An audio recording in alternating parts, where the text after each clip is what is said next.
Vous êtes-vous déjà arrêté pour penser qu'un simple geste de la vôtre a peut-être complètement changé la vie de quelqu'un, sans même vous en remarquer? C'était peut-être un mot, un regard, un moment spontané de gentillesse. Mais pour cette personne, c'était quelque chose de si profond que maintenant, il ne peut plus vous sortir de la tête. Et si je vous dis qu'il y a une explication derrière cela, qu'il y a quelque chose dans votre énergie, dans votre authenticité, qui a suscité un tourbillon d'émotions incontrôlables, avant de vous révéler tout cela, profitez-en et laissez-le dans cette vidéo, car cela m'aide à apporter plus de contenu comme celui-ci. Si vous n'êtes pas encore inscrit, vous êtes maintenant abonné au Bricoleur, car aujourd'hui, vous comprendrez comment les petites attitudes peuvent créer des liens puissants, et parfois même dangereux.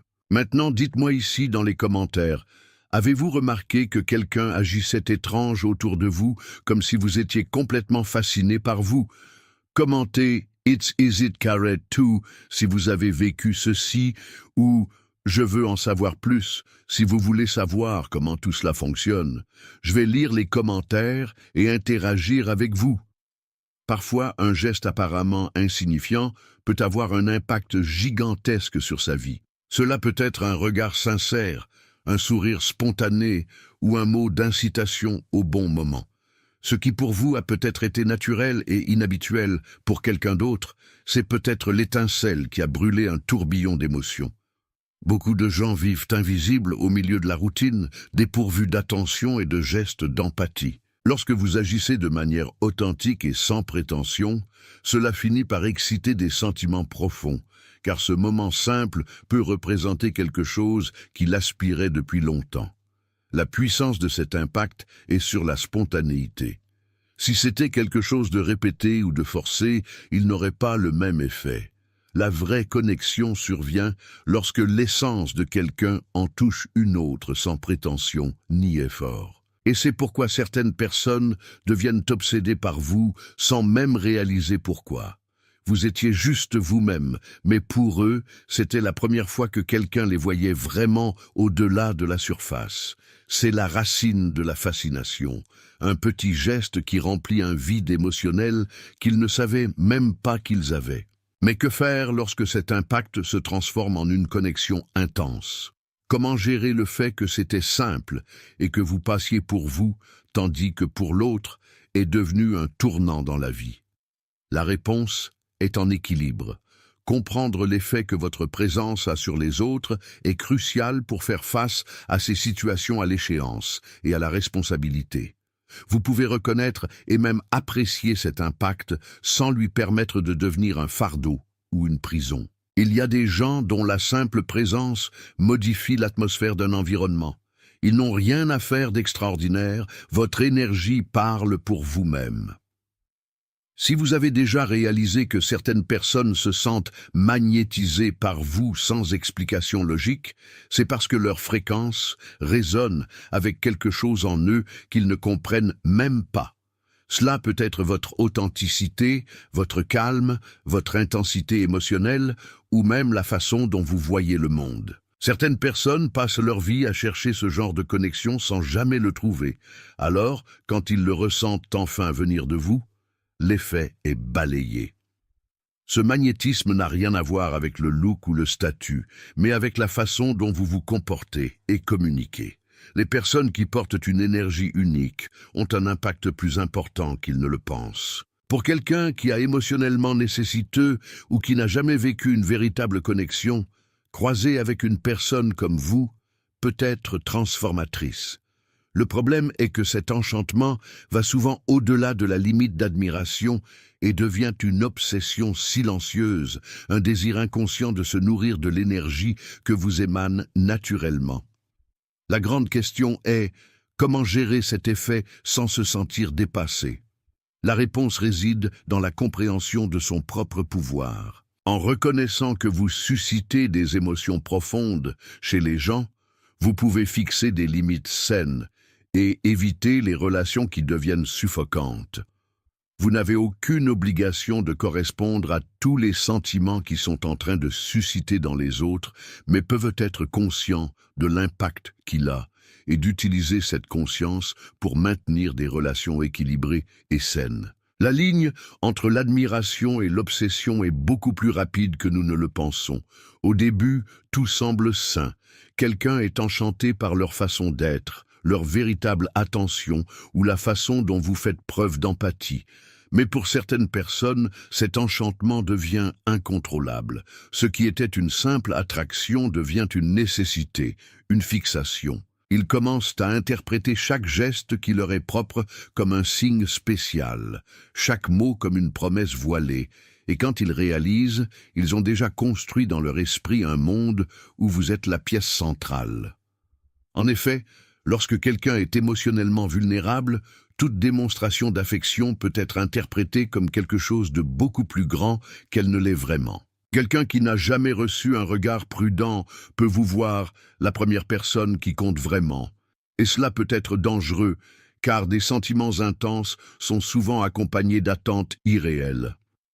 Lorsque la réalité ne correspond pas à la fantaisie créée, la frustration et le ressentiment peuvent survenir. Par conséquent, la reconnaissance des premiers signes d'obsession est essentielle. Si quelqu'un commence à exiger trop de votre temps, il réagit mal lorsque vous vous évoquez ou exagérez. Il est temps de fixer des limites. Vous pouvez être gentil sans être permissif. Le secret est de préciser que malgré votre empathie et votre affection, votre vie et votre liberté ne sont accessibles à personne. Nous vivons dans un monde où la plupart des gens cachent leur véritable essence derrière les masques sociaux. Tout est filtré, calculé, édité pour s'adapter aux normes imposées. Dans ce scénario, trouver quelqu'un qui se montre d'une manière grossière et authentique, c'est comme découvrir une oasis dans le désert. Les personnes authentiques sont rares, c'est pourquoi elles deviennent si magnétiques. Sa transparence inspire, mais effraie aussi, car il oblige les autres à affronter ses propres mensonges. Quand quelqu'un vous voit cette vérité, vous ressentez un mélange de fascination et d'agitation. Vous représentez tout ce qu'ils aimeraient être, mais ils n'ont pas le courage, et donc ils finissent par se sentir profondément attirés. Souvent, cette admiration devient un désir de se rapprocher à tout prix, que ce soit en tant qu'ami, partenaire ou même en tant que personne qui veut absorber son énergie pour se sentir plus vivant. Le fait est que tout le monde ne peut pas gérer l'authenticité. Certains essaieront de le façonner afin de mieux s'adapter à ce qu'ils veulent, tandis que d'autres deviendront simplement dépendants de votre présence. Vous ne pouvez pas contrôler comment les autres réagissent à votre vérité, mais vous pouvez choisir comment gérer ces relations. Le secret est de garder son essence intacte sans céder aux pressions externes. Ne sous-estimez jamais le pouvoir d'un acte de gentillesse. Que pour vous peut être un geste trivial, un compliment sincère, une aide inattendue ou même une simple démonstration d'attention, cela peut être le point de se transformer en vie de quelqu'un. Beaucoup de gens vivent dans un état constant de solitude émotionnelle et un seul moment d'empathie peut briser ce cycle. Vous ne réalisez peut-être pas, mais un mot d'incitation ou un simple regard de compréhension peut être la raison pour laquelle quelqu'un a trouvé la force de continuer. L'impact de cela est si profond que certaines personnes n'oublient jamais. Ils se joignent à leur présence avec le confort et la sécurité qu'ils ont recherchés. Dans certains cas, cela peut générer une connexion émotionnelle intense, où votre gentillesse devient un phare au milieu de l'obscurité. Le problème est que pour certains, ce sentiment de sécurité peut rapidement se transformer en dépendance. Ils commencent à vous voir comme un refuge sûr, une ancre émotionnelle, et sans vous en rendre compte, vous pouvez finir par porter le poids de la douleur et des attentes des autres. La meilleure façon de gérer cela est d'être conscient de votre rôle.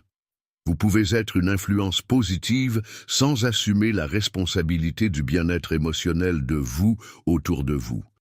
La bonté doit être un pont, pas une prison. Savoir équilibrer l'empathie avec les frontières est le secret pour aider sans se perdre dans le processus.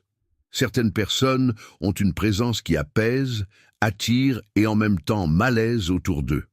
Sans vous en rendre compte, vous pouvez devenir un véritable aimant émotionnel pour les personnes qui recherchent quelque chose qu'ils ne peuvent pas s'expliquer. La raison? Son énergie porte un équilibre rare, quelque chose entre la force et la sensibilité, entre la sécurité et le mystère. Ce genre de présence fait avancer les émotions les plus profondes des gens, suscitant des sentiments intenses de connexion, d'admiration et même de dépendance émotionnelle. Pour ceux qui ressentent un vide intérieur, trouver quelqu'un dont la présence apporte du réconfort, c'est comme découvrir un refuge au milieu du chaos. Vous devenez cette personne capable d'écouter sans juger, transmettant la sécurité sans avoir à dire un seul mot. Et cela, sans que vous vous en rendiez compte, peut générer un lien invisible et puissant. Cependant, cette connexion peut rapidement se transformer en poids si l'autre personne commence à dépendre exclusivement de vous pour vous sentir bien. Il est donc essentiel de maintenir la conscience de l'impact que vous avez. Être un aimant émotionnel ne signifie pas être responsable des sentiments des autres. Vous devez trouver un équilibre entre l'offre de soutien et la préservation de votre propre énergie. Certaines connexions sont enrichissantes, mais d'autres peuvent être un drainage. Savoir comment identifier la différence entre eux est le secret pour maintenir des relations saines et équilibrées. Quand quelqu'un est profondément enchanté par vous, il y a un risque que cette personne commence à vous voir d'une manière idéalisée, presque comme si vous étiez un être parfait et inaccessible. L'idéalisation peut être dangereuse, car vous vous mettez dans un piédestal qui peut à un moment donné s'effondrer. Personne ne peut soutenir une image de perfection pour toujours. Les petits glissades ou moments de faiblesse peuvent être considérés comme une déception pour ceux qui ont conçu des attentes irréelles à votre sujet. C'est parce que plusieurs fois, lorsque quelqu'un est émotionnellement dans le besoin, cherche à quelqu'un d'autre ce qu'il ressent. Si vous représentez la force, l'empathie ou la sécurité, cette personne peut commencer à vous voir comme la solution à vos propres problèmes. Cependant, ce type de dynamique peut être nocif pour les deux côtés. Pour vous, qui ressent la pression de maintenir une image qui ne correspond pas à votre réalité et à l'autre, ce qui sera inévitablement frustré de réaliser que vous avez également des défauts. La meilleure façon de gérer ce danger est toujours de renforcer votre humanité. Montrant que vous avez de mauvais jours, des insécurités et des limites rendent toute relation plus vraie et équilibrée. Le vrai charme vient de la véritable connexion, et non de l'illusion de la perfection. Acceptez votre vulnérabilité et indiquer clairement que vous ne pouvez pas être tout pour tout le monde est essentiel pour éviter d'épuiser les relations en fonction de l'idéalisation. L'admiration et la dépendance sont des sentiments très proches, et la ligne qui les sépare peut être trop mince. Au début, tout peut sembler sain. Quelqu'un admire sa force, sa vision du monde ou sa capacité à comprendre. Mais au fil du temps, cette admiration peut devenir une nécessité. Ce qui était autrefois une inspiration peut devenir un désir désespéré d'être proche, d'avoir sa validation et de dépendre émotionnellement de votre présence. Ce type de connexion peut sembler flatteur au début, mais il peut devenir un fardeau. Vous pensez que vous devez répondre aux attentes des autres tout le temps, et tout signe de retrait peut être interprété comme un rejet. Les personnes fragiles émotionnellement peuvent s'accrocher à vous comme si c'était votre seule source de confort et de stabilité, ce qui met une immense charge émotionnelle sur vos épaules. Le secret pour éviter ce type de situation est de fixer des limites dès le début. Il est possible d'avoir une influence positive sur la vie de quelqu'un sans permettre à cette personne de devenir dépendante de vous pour votre propre bonheur.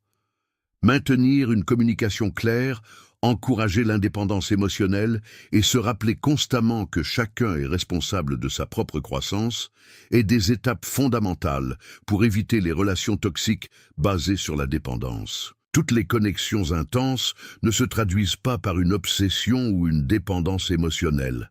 Certains sont tout simplement puissants, transcendant le temps et les circonstances. Avez-vous déjà rencontré quelqu'un avec qui vous avez ressenti une connexion inexplicable, comme s'il y avait quelque chose de beaucoup plus profond que les mots ne pouvaient décrire? Cela se produit lorsque deux énergies se rencontrent et créent un lien qui ne sera guère brisé. Les signes d'une connexion incassable incluent des pensées fréquentes sur la personne même lorsqu'il n'y a pas de contact direct, le sentiment que, d'une manière ou d'une autre, leurs manières se croisent toujours et une compréhension mutuelle qui n'a besoin d'aucune explication. Ce type de boucle ne dépend pas de la proximité physique ou des échanges de messages constants. Il existe tout simplement, fort et immuable. Cependant, même les connexions les plus profondes doivent être équilibrées. Si une connexion forte commence à interférer avec votre bien-être ou votre croissance personnelle, il est essentiel d'évaluer s'il vaut la peine de le garder. Les véritables connexions doivent se renforcer, pas l'emprisonnement. Savoir quand nourrir et quand libérer est l'une des plus grandes leçons que nous puissions apprendre tout au long de la vie. Quand quelqu'un est intensément amoureux de vous, il est facile de se perdre au milieu de tant d'émotions. Au début, tout semble magique. Une attention constante, des compliments, le sentiment d'être le centre de son univers. Mais au fil du temps, un dilemme dangereux peut survenir. La nécessité de façonner votre identité pour mieux s'adapter aux attentes de l'autre. Sans vous en rendre compte, vous pouvez commencer à abandonner de petites parties de qui vous êtes vraiment pour maintenir l'harmonie et éviter les conflits. Garder votre identité au milieu d'une passion écrasante nécessite une conscience de soi. Vous devez être conscient de ne pas sacrifier vos valeurs, opinions et rêves juste pour répondre aux besoins de l'autre. Une relation saine devrait permettre aux deux de grandir ensemble, sans avoir à sortir pour que l'autre brille.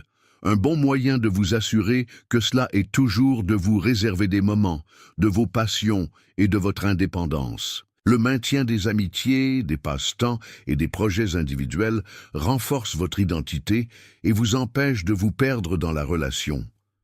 Le véritable amour ne suppose pas, ne contrôle pas et ne nécessite pas de changement forcé. Cela ne fait qu'ajouter à ce que vous êtes déjà sans rien prendre ce qui vous rend unique. Le véritable amour est libérateur, alors que l'obsession emprisonne. Souvent, ce qui commence comme une sensation pure et spontanée peut devenir un besoin étouffant. La différence entre les deux est dans la façon dont la personne traite de ses propres émotions. Dans le véritable amour, il y a place à la croissance individuelle, à la liberté et à la confiance mutuelle. En obsession, l'autre devient un centre d'attention et de désir incontrôlable, où tout signe de retrait peut être considéré comme une catastrophe émotionnelle. Lorsque quelqu'un secoue chaque détail de sa vie, exigeant une attention constante et réagissant intensément à tout changement de comportement, ce n'est pas l'amour, c'est la dépendance émotionnelle. Le problème est que cette obsession est souvent déguisée en affection excessive. Dévotion intense qui peut sembler flatteuse au début, mais commence bientôt à montrer ses conséquences négatives. Il est essentiel de savoir comment reconnaître ces signes et imposer des frontières pour empêcher une relation saine de devenir une relation toxique. Si le véritable amour est basé sur la liberté, la confiance et le désir de voir l'autre heureux, même lorsqu'il n'est pas là, autre chose que cela doit être vu avec prudence. L'obsession peut sembler une passion intense, mais au fond, il a juste peur de perdre le contrôle de l'autre personne. Être le centre de sa vie peut sembler spécial au début, mais il a un poids énorme. Lorsqu'une personne commence à définir son bonheur, ses objectifs et même son identité basée sur vous, cela crée un déséquilibre dangereux. Soudain, chaque de votre mot a un plus grand impact de ce qu'il devrait. Chaque geste est interprété comme un signe, et tout léger changement dans son comportement peut générer des crises d'anxiété et d'insécurité. Ce type de dynamique n'est pas sain pour vous ou pour l'autre personne. Personne ne devrait porter la responsabilité d'être la seule source de joie ou de stabilité émotionnelle. Lorsque cela se produit, la relation n'est plus un échange et devient une relation de dépendance, où un côté donne tout et l'autre ne reçoit que. Si vous vous rendez compte que quelqu'un met tout le poids de votre bonheur en vous, la meilleure chose à faire est d'encourager cette personne à trouver d'autres sources d'accomplissement. Montrer qu'elle a besoin de développer sa propre identité et son propre voyage est un acte d'amour, pas de rejet. Plus une personne apprend à être heureuse par elle-même, plus elle sera en meilleure santé qu'elle établira à l'avenir. Le maintien d'une relation équilibrée nécessite une danse délicate entre l'amour, le mystère et l'espace personnel. L'amour doit être présent, mais une exposition exposée peut faire perdre la relation. Le mystère maintient la curiosité en vie, mais si elle est exagérée, elle peut générer de l'insécurité. Et l'espace personnel est essentiel, mais s'il y a trop de distanciation, la connexion peut s'affaiblir. La clé est en équilibre. Tout ne doit pas être partagé tout le temps. Avoir des moments de solitude, cultiver des passe-temps individuels et maintenir une certaine imprévisibilité peut renforcer une relation plutôt que l'affaiblir. Quand une personne sent qu'elle sait déjà tout les unes des autres, la fascination peut diminuer. D'un autre côté, s'il y a toujours quelque chose de nouveau à découvrir, la flamme de la connexion restera allumée. La grande erreur que beaucoup de gens font est de penser qu'être amoureux signifie perdre l'individualité. Au contraire, plus vous gardez votre identité et votre essence, plus vous devenez intéressant. Un amour sain est celui dans lequel les deux peuvent grandir ensemble, sans perdre la liberté d'être qui ils sont. Lorsque quelqu'un vous voit un refuge sûr, cela signifie que votre présence transmet la paix et la confiance. Mais ce type de connexion apporte également une grande responsabilité. Être le refuge émotionnel de quelqu'un ne signifie pas porter tous ses problèmes sur leurs épaules. Au contraire, un véritable refuge n'est pas celui qui empêche les tempêtes, mais celle qui apprend à y faire face. Beaucoup de gens finissent par se surcharger émotionnellement en essayant de résoudre tous les problèmes des autres. Le désir d'aider peut être fort, mais il faut se rappeler que chacun a son propre voyage et ses propres défis. Si vous devenez la seule source de soutien à quelqu'un, vous risquez de perdre votre propre énergie dans le processus. La meilleure façon d'équilibrer cette responsabilité est de savoir jusqu'où vous pouvez vous aider sans vous nuire. Offrir un soutien est important, mais encourager l'autre personne à développer sa propre force est encore plus précieux. Un refuge ne devrait pas être une ancre qui tient, mais un phare qui guide.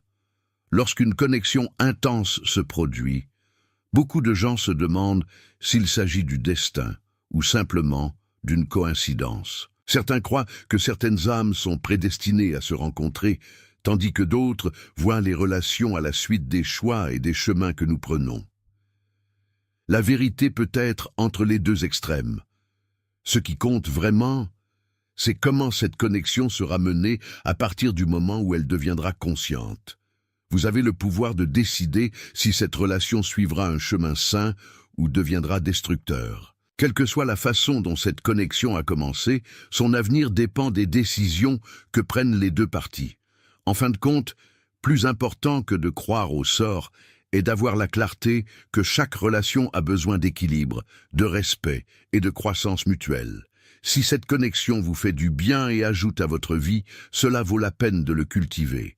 Mais si, à un moment donné, devenant un poids ou une prison, avoir le courage de le libérer peut être le meilleur choix. Après tout, le véritable amour n'empêche pas, il libère.